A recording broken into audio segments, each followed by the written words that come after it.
অনুরাগের ছোঁয়া নাটকের আগামী পর্বে আমরা দেখতে পারবো সুদীপা যেই কলেজে পড়তো সেই কলেজেরই টিচার হয়ে আসে উর্মির ছেলে দীপ এবং সে ক্লাসে এসে সর্বপ্রথম সুদীপাকে খুঁজতে থাকে, কিন্তু সুদীপা এসে এখনো ক্লাসে পৌঁছায়নি। আর দীপ সবাইকে জিজ্ঞেস করতেছিল যে তোমাদের মধ্য থেকে সুদীপা কে, কিন্তু তারা কেউই সুদীপাকে চিনে না। এর মধ্যে সুদীপা ক্লাসে এসে উপস্থিত হয় আর বলে, স্যার আমি সুদীপা। আর স্যার সুদীপাকে দেখে অনেকটাই চমকে যায়। সে তার হাতে চুড়ি এবং মাথায় সিঁদুর দেখে ঘাবড়ে ওঠে। তারপর সে ক্লাসে একটি প্রশ্ন করে, কেউই তার উত্তর দিতে পারে না। তখন সুদীপা বলে, স্যার আমি এই প্রশ্নের উত্তর দিতে পারবো।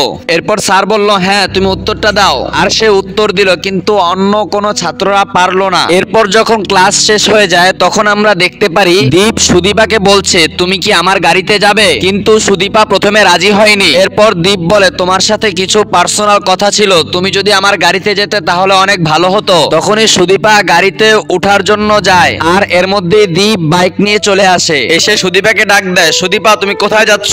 আর সুদীপা দীপকে দেখে অনেকটা ভয় পেয়ে যায়। সুদীপা আদিত্যকে বলে, তোমার তো আসার কথা ছিল না। আদিত্য বলে, আসার কথা ছিল না তাতে কি, আমি তোমার স্বামী, আমি তোমাকে নিতে আসতেই পারি। পাশ থেকে দীপ বলে আদিত্যকে যে আপনি কে? আদিত্য বলে ওঠে, আমি সুদীপার স্বামী হই। আর তখনই দীপ বলে, আপনাদেরকে দেখে মনে হয় না যে আপনারা দুইজন স্বামী স্ত্রী। আর আদিত্য বলে, আপনার মনে আসা দিয়ে আমাদের কিছু আসে যায় না। আর আদিত্য সুদীপাকে নিয়ে চলে আসে। আর এদিকে বাড়িতে ঘটে যায় এক আজব ঘটনা। রূপা একা একা ঘরে বসেছিল, তখনই কুমুদিনী চলে আসে রূপার কাছে আর রূপাকে অনেক জোর জবরদস্তি করে তার সাথে রূপাকে যাওয়ার জন্য। এর মধ্যেই পিসিমণি চলে আসে। পিসিমণি এসে বলে, আপনি এখানে কি করতেছেন? তখনই কুমুদিনী বলে, আমি ওকে দেখতে এসেছিলাম।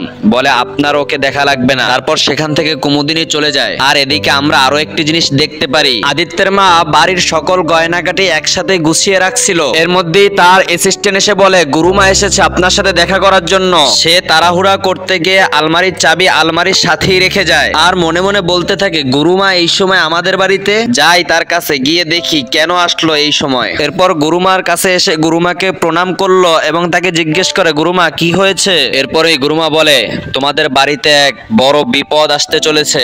আদিত্যের মা বলে, কি বিপদ গুরুমা? সে বলে, ওই মেয়েকে আমার সাথে পাঠিয়ে দাও, আর না হলে তোমার বাড়িতে অনেক বড় বিপদ আসবে। এরপর আদিত্যের মা ওই কাজের মেয়েকে পাঠিয়ে দেয় রূপাকে আনার জন্য। তারপর রূপা আসতে চায় না, কিন্তু কাজের মেয়েটি অনেক জোরাজুরি করে রূপাকে নিয়ে আসে গুরুমার কাছে। তারপরও রূপা তার সাথে যাইতে চায় না। এর মধ্যে অব্রজিৎ চলে আসে। অব্র এসে বলে, না রূপা কোথাও যাবে না, রূপা এই বাড়িতেই থাকবে, আগে সুদীপা বাড়িতে আসুক তারপর সবকিছু দেখা যাবে। আর এদিকে পিসিমণি সুদীপাকে ফোন করে সবকিছু বলে দেয় যে রূপাকে তারা নিয়ে যাচ্ছে। তারপর সুদীপা আদিত্যকে বলে, তাড়াতাড়ি গাড়ি চালাও, আমাদের তাড়াতাড়ি বাড়িতে যেতে হবে। আর এটা ছিল নাটকের আপডেট। ফুল ভিডিওটি দেখতে হলে আমাদের চ্যানেলটি সাবস্ক্রাইব করে দিন এবং ভিডিওতে একটি লাইক করে দিন।